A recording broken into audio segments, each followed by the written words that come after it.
हम तुम एक कमरे में बंद हो और चाबी खो जाए।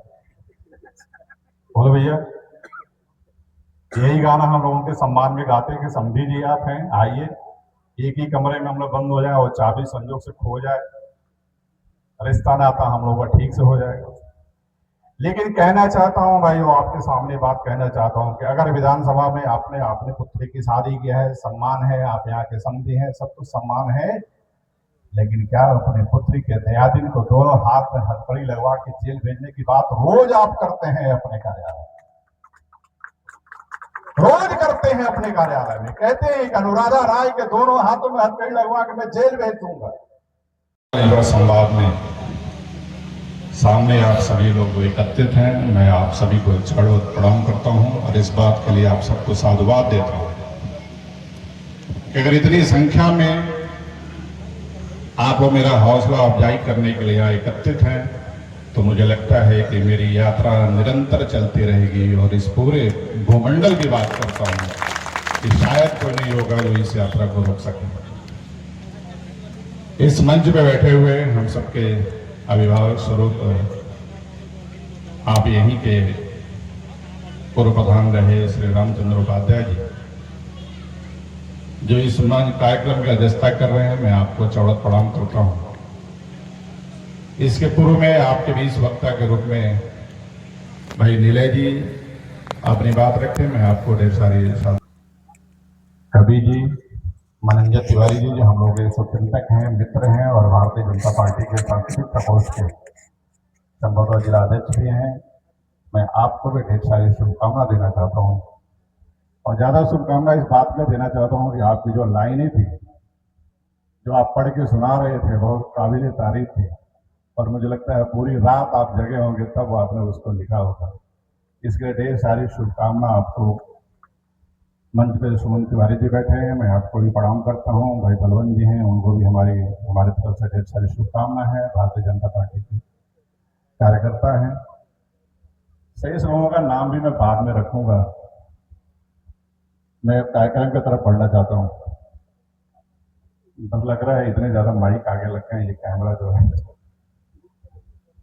आज हम भी युवा बनने का प्रयास किया। कल तक मेरा बाल सफेद था और आज सुबह युवाओं के बीच में आने की बारी थी तो मैंने कहा मैं भी अपना काला कर दूं।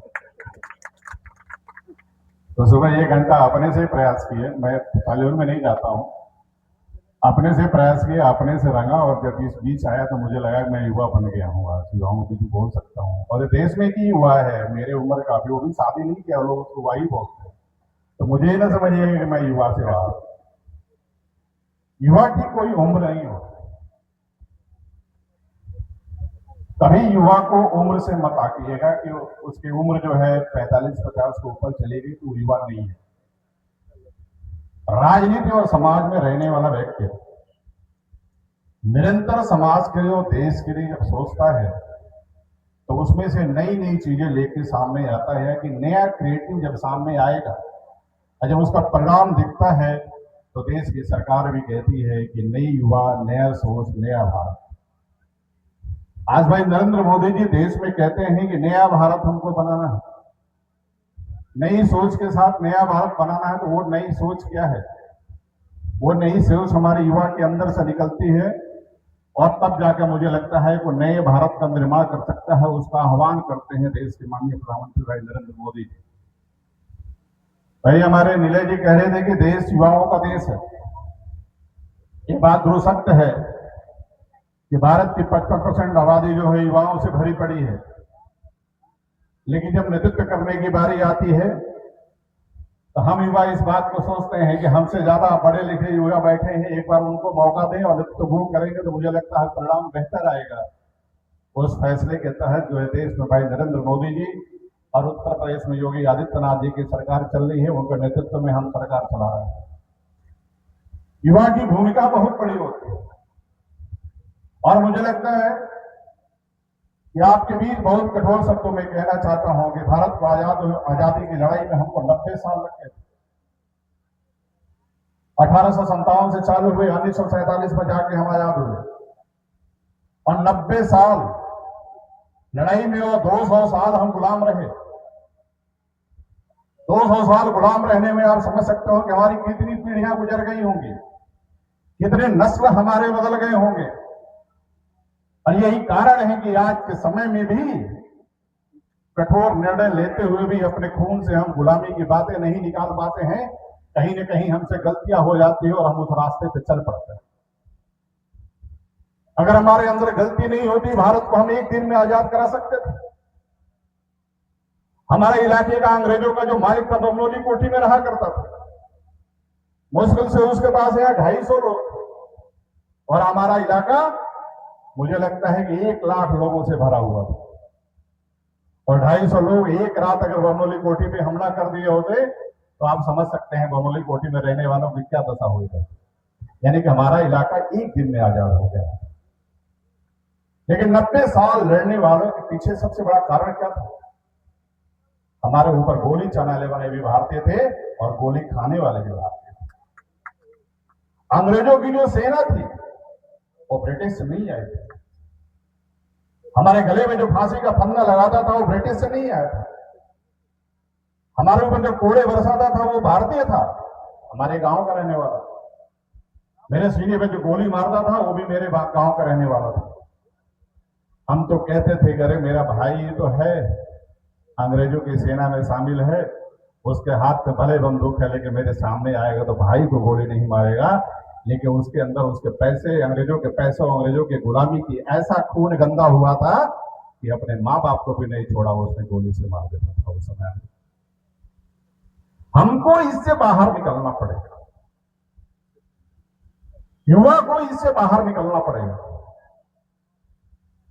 इस झंझावट को अगर हम झेले रहेंगे, सामने वाला बहुत बड़ी पर्सनालिटी का आदमी है, यह मान के अगर बगावत पे नहीं उतरेंगे तो मुझे लगता है ये गुलामी की पुनः हम दस्तक दे रहे हैं। हम एक बड़े कार्यालयों में जाते हैं, प्रशासनिक अफसर के सामने जाते हैं और वहां अपनी बात बहुत उग्र होकर जब कहते हैं तो सामने वाला अधिकारी कहता है, सुनो नेतागिरी कम करो, तुमको ठीक कर देंगे। उसके अंदर एक ही भाव रहती है कि नेतागिरी कम करो, तुमको ठीक कर देंगे। इस लोकतांत्रिक देश में क्या नेतागिरी करना बुरा है? कि नेतागिरी की बात करता है। आप थाने चले जाइए, अगर आपने उग्र होकर बात किया तो थानेदार कहता है नेतागिरी करोगे तो पटक पटक के तुमको मारे। और यह हो क्या रही है? इस देश में राजनीति नहीं होगी, इस देश में लोकतंत्र नहीं रहेगा तो हम आप आजाद नहीं रहेंगे। हम आप स्वतंत्र होकर कहीं जा नहीं सकते हैं, हम आप स्वतंत्र होकर कहीं बोल नहीं सकते हैं। हमारी आपकी सुरक्षा और हमारी आपकी रक्षा के लिए प्रशासन, ये आईएएस, ये आईपीएस, पीसीएस, ये जितने लोग बने हैं हमारी आपकी सुनने के लिए बने और हम ही कुछ चुनौती देते हैं कि नेतागिरी करोगे तो तुमको ठीक करेंगे। हम इस भाषा को भी सुनते हैं और बर्दाश्त करके चले आते हैं और सामने आकर किसी नेताजी को कहते हैं जिसको हमने वोट दिया है, जिसका चुनाव किया है, उससे जाके कहते हैं कि माननीय जी हम तो एसडीएम साहब के पास गए थे, उन्होंने कहा बहुत नेतागिरी करो तो ठीक कर देंगे, और नेताजी भी सुन के रह जाते, नेताजी भी सुन के रह जाते। इस विधानसभा में 1000 पन्ने ऐसे घूम रहे हैं जिनके कार्य के लिए माननीयों ने चिट्ठी लिखा होगा, एसडीएम साहब इनके कार्य को यथाशीघ्र आप समाधान करें। सांसद जी लिखे होंगे, विधायक जी लिखे होंगे, जिला पंचायत सदस्य लिखा होगा, ब्लॉक प्रमुख लिखा होगा, हजारों चिट्ठियां। मुझे इस बात की बहुत तकलीफ है। मैं तमकुई राज में आज के 6 महीना पहले तहसील में गया था, पीछे चला गया, मुझे लघुशंका लगी थी, पीछे चला गया अपना लघुशंका करने के लिए। तो जहां लघुशंका हम कर रहे थे वहां भी विधायकों के पत्र लगे थे, सांसदों के पत्र लगे थे कि माननीय एसडीएम साहब इस कार्य का तुरंत निस्तारण करिए। और आप समझ सकते हैं कि वो पत्र कहां पड़ा हुआ। क्या हम ऐसे ही राजनीति की कल्पना करते हैं? क्या इसी के लिए हमने भारत को आजाद किया था? क्या हम ऐसे ही जिंदगी जीना चाहते हैं? इस कार्यक्रम का जो आज का कार्यक्रम है, आप समझ सकते हैं कि अटल युवा संवाद, इसकी जरूरत क्यों पड़ी? हम तो 2 सालों से, विगत 2 साल हो गए 2 सालों से अटल जनसंपर्क यात्रा के माध्यम से मुझे लगता है पूरे विधानसभा का गली गली गांव गांव घूम रहा हूं। मेरा अथक प्रयास है कि विधानसभा के 3 लाख लोगों से मेरे चेहरे का आदान प्रदान हो, मैं उनको पहचानूं और मुझको पहचाने। अगर ईश्वर ने हमको प्लेटफॉर्म दिया तो उसमें से एक आदमी मेरे सामने आ जाए तो मेरे मुंह से ये ना निकले कि आप किस गांव से आए हैं, आपका नाम क्या है। इसलिए मैं ये प्रयास कर रहा हूं। वरना आज के समय में जिस विधायक और जिस सांसद के पास आप जाएंगे, वो जितनी बार जाएंगे उतनी बार वो पूछेगा आप कहां से आए हैं, आपका क्या नाम है। जब हम लोग सुनते हैं कि इस आदमी के लिए मैंने पसीना बहाया, नारा लगाया, अपना पैसा खर्चा किया, जिंदाबाद मुर्दाबाद बोला, बूथ पे खड़ा रहा, पुलिस की लाठी खाई, वो आदमी हमसे पूछ रहा है कि आप कहां से आए। वो आदमी हमसे पूछ रहा है हम कहां से आए। मानता हूं इस देश में माननीय प्रधानमंत्री भाई नरेंद्र मोदी जी के नाम पे, उत्तर प्रदेश के मुख्यमंत्री योगी आदित्यनाथ के नाम पे हमको वोट मिलेगा, हम चुनाव जीत जाएंगे। एमएलए और एमपी बनना दूसरी बात है, लेकिन जन जन के दिलों में विश्वास करना दूसरी बात है। आपके घरों पे जाके आपकी समस्या को जानना दूसरी बात है, और हम जाकर के सांसद और विधायक का पैर छू के प्रणाम करें और अपनी समस्या बताएं, ये दूसरी बात है। यानी कि अभी भी मैं मन से बोल रहा हूं, अभी भी हम गुलामी से बाहर नहीं आए हैं। हमको जाके पैर छू के प्रणाम करना पड़ता है और कहना पड़ता है माननीय जी मेरी अपनी एक समस्या है। क्या वो माननीय जी गांव गांव घूमते आपके दरवाजे जाते तो अपनी समस्या के लिए हमको जाना पड़ता है? नहीं जाना पड़ता। मैं कहा कि एक कार्यक्रम की हमको जरूरत क्यों पड़ी और आपको क्यों बुलाया इस खास तौर से इस स्टेडियम में। जब इन्विटेशन कार्ड पे स्टेडियम का नाम आया कि दाहोगंज बाजार में खेलकूद मैदान में स्टेडियम में जो हमारी सभा होगी, भूचाल मचा। और मुझे लगा एक प्रयास भी किया गया कि नहीं कार्यक्रम का परमिशन न देना पड़े, नहीं कार्यक्रम का परमिशन मिला यहां। मैं बताना चाहता हूं कि अभी एक घटनाक्रम घटी, हमारे छोटे भाई साहब की पत्नी तमकुई राज के प्रमुख है। एक आदेश ऊपर से आता है कि प्रथम दृष्टया आपको दोषी पाया जाता है और आपको वित्तीय पावर से अलग करते हुए 30 दिन में जिलाधिकारी महोदय को जांच का आदेश दिया जाता है। जरा हमको बताइए, जब जांच अगर बाकी था, 30 दिन के अंदर जांच बाकी था, तो मेरे पावर को क्यों तुमने बेटा कर दिया? हो जाता तो करते, या हमको चार्जशीट भेज देते, या हमसे पूछते विजय जी या जो ब्लॉक प्रमुख हैं, जो माननीय जी जो हम लोग के विधानसभा के समधी हैं, समधी जी भी मैं कुछ कहना चाहता हूं। और मुझे लगता है नहीं कहूंगा तो आप लोग कहेंगे कि हम तो समधी के बारे में सुनने आए थे, उसके बारे में सुनने नहीं आए। ये फील्ड को आप देख लीजिए जिसके ऊपर हम आरोपित हैं। 16.5 लाख 17 लाख में ये पूरी फील्ड बनी है। ये बगल में हमारे इसी कैंपस में एक जमीन हमारी खेलकूद मैदान के में है, 20 की जमीन जो स्वास्थ्य विभाग के नाम पे है, और दाहिने साइड की जमीन जो है विद्यालय के नाम पे संभवतः है।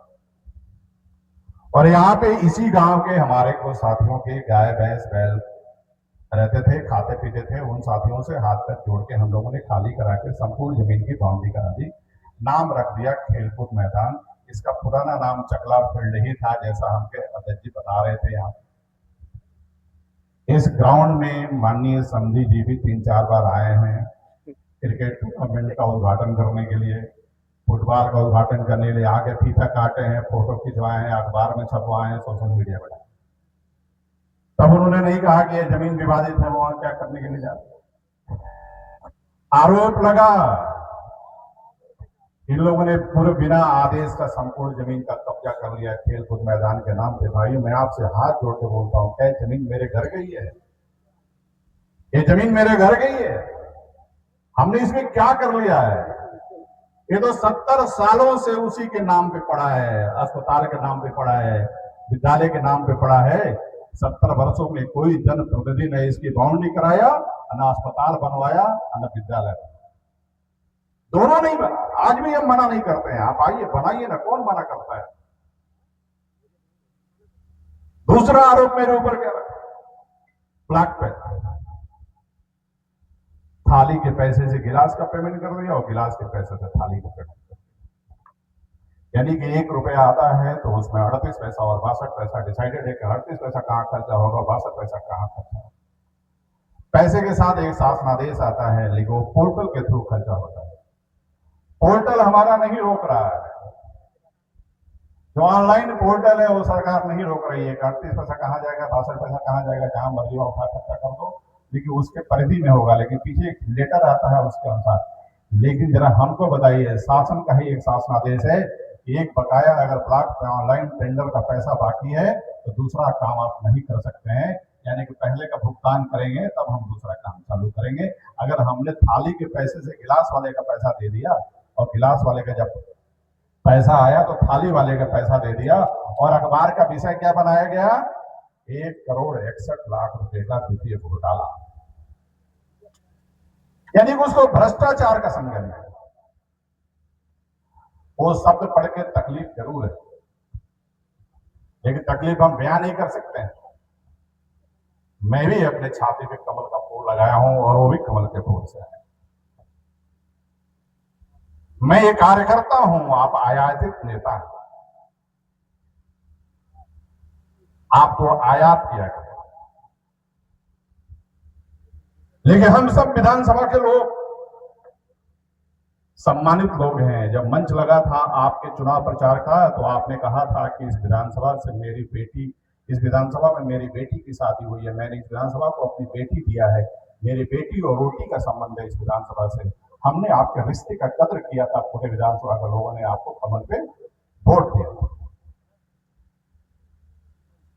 कल हमने एक प्रेस वार्ता सुनी जिसमें उन्होंने कहा, मेरी पत्नी बोली कि आप तो इतने बड़े प्रोफेसर रहे, आप डॉक्टर रहे, पैसा इतना कमाते हैं, आप एमएलए बनने के लिए क्या करने जा रहे हैं। हमने अपने पत्नी से कहा उस समय कि हम जा रहे हैं अपने विधानसभा के हर बेटी के घर का रास्ता चमचमा देंगे, बना देंगे। पूरे विधानसभा के जो हमारी बेटियां हैं उनके घर के जाने वाला रास्ता हम चमचमा देंगे, और हमने चमका दिया रास्ता। अगर आपकी पत्नी ने उस समय कहा था तो ये बात चुनाव में भी बोलना चाहिए था। मान लिया आपकी सारी बात को, स्वीकार करता हूं आप यहाँ के समधी हैं, हमसे ज्यादा लाल लाल गाल है उनका, है कि नहीं, समधी हैं। और प्रेम से आके सामने मिलते तो हम लोग क्या गाना गाते समधी के सम्मान में, ये गाना है ना पुराने जमाने में, हम तुम एक कमरे में बंद हो और चाबी खो जाए। बोलो भैया, यही गाना हम लोगों के सम्मान में गाते कि समधी जी आप हैं, आइए एक ही कमरे में हम लोग बंद हो जाए और चाबी संजोग से खो जाए, रिश्ता नाता हम लोग का ठीक से हो जाएगा। लेकिन कहना चाहता हूं भाइयों, आपके सामने बात कहना चाहता हूं कि अगर विधानसभा में आपने अपने पुत्री की शादी की है, सम्मान है, आप यहाँ के समधी हैं, सब कुछ सम्मान है, लेकिन क्या अपने पुत्री के दयादिन को दोनों हाथ में हथकड़ी लगवा के जेल भेजने की बात रोज आप करते हैं अपने कार्यालय, रोज करते हैं अपने कार्यालय में। कहते हैं कि अनुराधा राय के दोनों हाथों में हथकड़ी लगवा के मैं जेल भेज दूंगा। तब भूल गए कि आपने विधानसभा में बेटी की शादी।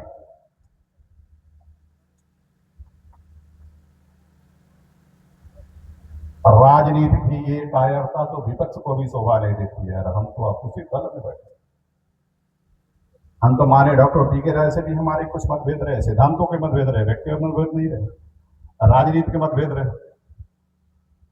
और ऐसी क्या बात है कि मेरे टाइटल वाले आते हैं उन्हीं से मेरा मतभेद हो जाता है। और बीच में अजय लल्लू जी 10 साल रहे, लेस मात्र भी मेरा कोई मतभेद उनसे नहीं था। बहुजन समाज पार्टी की सरकार हमने 5 साल ब्लॉक प्रमुखी किया, समाजवादी पार्टी की सरकार में हम लोगों ने 5 साल ब्लॉक प्रमुखी किया, भारतीय जनता पार्टी की सरकार में 10 साल से कर रहे हैं। शायद वो भूल गए, राजनीति मेरे लिए शौक है, आपकी सेवा करना मेरे लिए शौक है, और विकास के नाम पे अपना नाम लिखाना गिरिजा बुक में ये मेरा शौक है, पैसा कमाना मेरा शौक है। बस इतनी बात है, अपनी बातें हम लोग नहीं कर पाते हैं कि मंच नहीं होता। और आज भी मुझे बहुत तकलीफ था कि 2 साल बाद मुझे हजार लोगों के बीच में बोलने का मौका मिलेगा, पता नहीं बोल पाऊं कि ना बोल पाऊं। बोलने की आदत खत्म हो गई जब से माननीय जी यहाँ विधायक हो गए। मंच में मेरा आना ही बंद हो गया, मंच मुझे मिलना ही बंद हो गया। और अब है इतना कुछ लोगों में, अरे तनी माफ करी, कुछ दिन वहां के विधायक पानी रहे,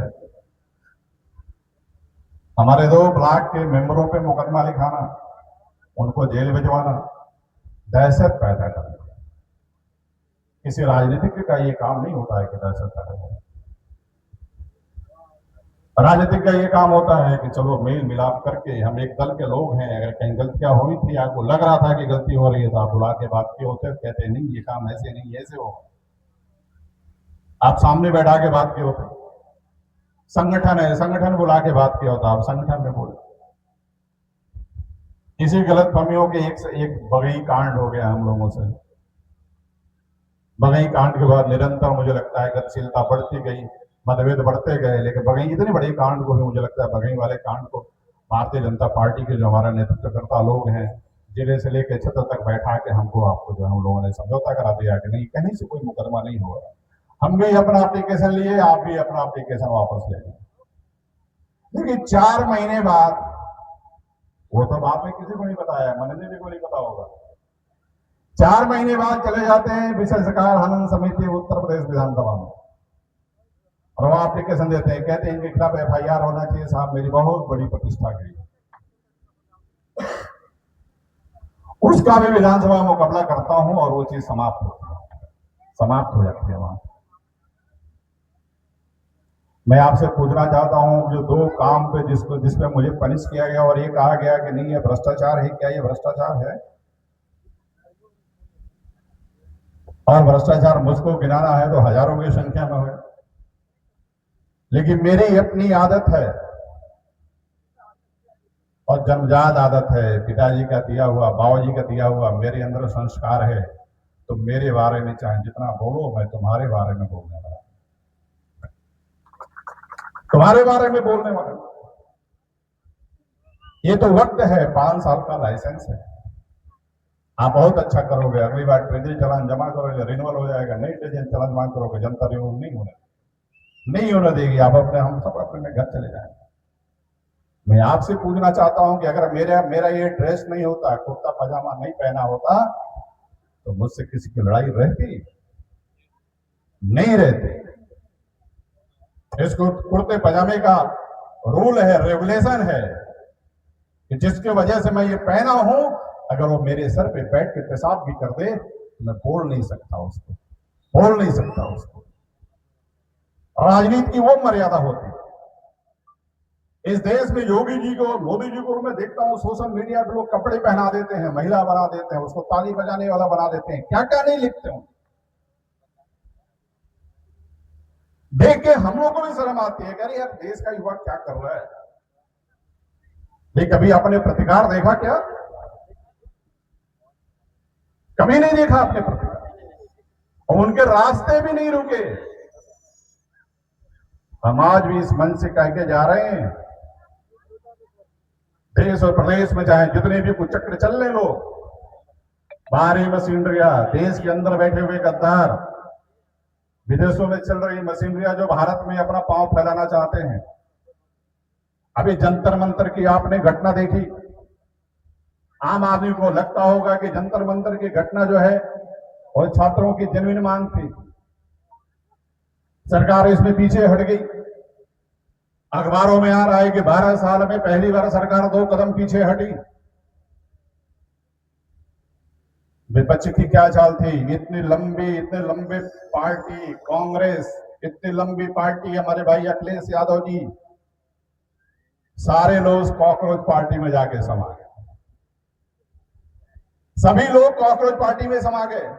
जो सोशल मीडिया से पार्टी चल रही है, डिजिटल प्लेटफॉर्म पे पार्टी चल रही है, उसमें सब जाके समा गए और कहते हैं अब तुम ही हो मेरे भाई बाप, और तो मेरे पास कोई दाव नहीं, मेरे पास कोई माई बाप नहीं है। और उनकी दिली इच्छा थी कि कॉकरोच पार्टी में आए हुए लोग संसद में घुस जाएं और सरकार गोली चलाए और हमारे 10-20 युवा मर जाएं और देश में हम बगावत कर जाएं और सरकार गिरा दें। ये उनकी चाल थी।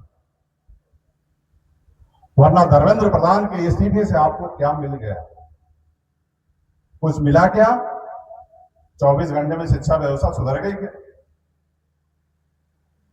लेकिन विपक्ष का मंसूबा कामयाब न हो, हमारे देश के युवाओं को भड़काया ना जाए, इसलिए सरकार ने बात मानी और धर्मेंद्र प्रधान का इस्तीफा ले लिया। वरना आप समझ सकते हैं देश की राजनीति हमारे देश के युवाओं को जान लेकर के राजनीति करने को तैयार है। लंबे समय तक सत्ता से बाहर रहने के बाद भाई राहुल गांधी जी को, भाई अखिलेश यादव जी को काफी अफसोस है कि अगर इस बार भी मैं सत्ता में नहीं आया तो मेरी पार्टी समाप्त हो सकती है। जंतर मंत्र पर बैठने से अच्छा है सत्ता देने का पावर जिसके पास है, जिसके पास मशीन है, उसके बीच आप जाइए, उसके बीच आप रहिए। ट्विटर पे और फेसबुक पे आज के समय की राजनीति नहीं चलने वाली है। लोगों को लग रहा है कि डिजिटल प्लेटफॉर्म बहुत बड़ा प्लेटफॉर्म है, लेकिन डिजिटल से प्रचार नहीं हो सकता है, सोशल मीडिया से प्रचार नहीं हो सकता है। इसीलिए मैं कहा सांसद और एमएलए बन जाना दूसरी बात है, लेकिन जन जन में रहना दूसरी बात है। हो सकता है ऊपर बैठने वाले लोगों को डिसीजन लेने में कुछ त्रुटियां हो गई होंगी, लेकिन हमने तो मोदी जी और हमने तो योगी जी के नाम पे आपको बना दिया। ये मेरा राजनीतिक विषय था, लेकिन मैं यूटल अटल युवा संवाद ये भी आप लोगों से कुछ बात करना चाहता हूं। खासतौर से कुछ युवा हैं इसमें और कुछ युवा से ऊपर उठ गए, वो भी इसमें बैठे हैं। हम जैसे लोग अपनी बाल कलर करके युवा बन के आए हैं। कभी हम लोग गाड़ी से गुजरते हैं तो चाय की दुकान पे 10-5 युवा बैठे रहते हैं, तो वो कहते हैं अरे देख ले विधायक हुआ जाता है। वो अपने एक साथी से बोलता है अरे देख ले विधायक हुआ गाड़ी एने से जाता है, तो उसमें एक युवा बोलता है कार रोकलस या ना गाड़ी। तीसरा कहता है चुनाव में दिखाई दिया था, उसके बाद आता नहीं। ये युवा की बात है। युवा वहां बोल गया है कि हम चाय की दुकान में बैठ के तो बोल तो रहे हैं, लेकिन क्या अपनी जिम्मेदारियों का निर्वहन हमने किया है? नहीं किया।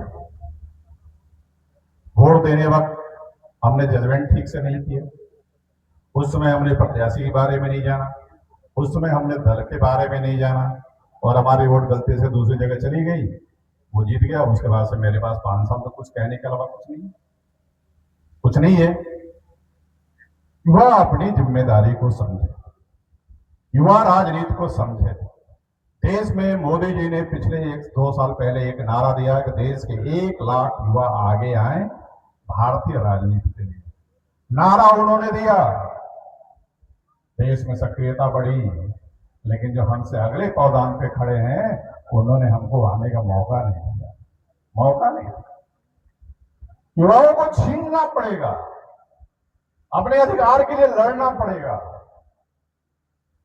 नहीं तो नहीं छीनेंगे, नहीं लड़ेंगे तो आप भी एक दिन जाके कॉकरोच पार्टी के सदस्यता ले लेंगे, कहेंगे हम भी कॉकरोच पार्टी में रहेंगे।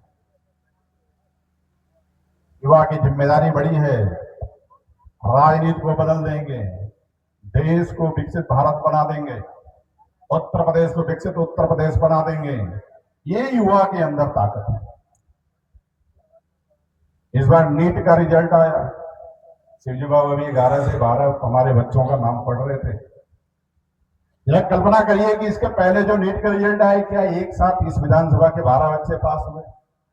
हो सकता है आज छूट गए होंगे। अभी कल्पना करिए कि युवा के बारे में बता रहा हूं। हमारे समूह के बगल में मंगरीपट्टी है गांव,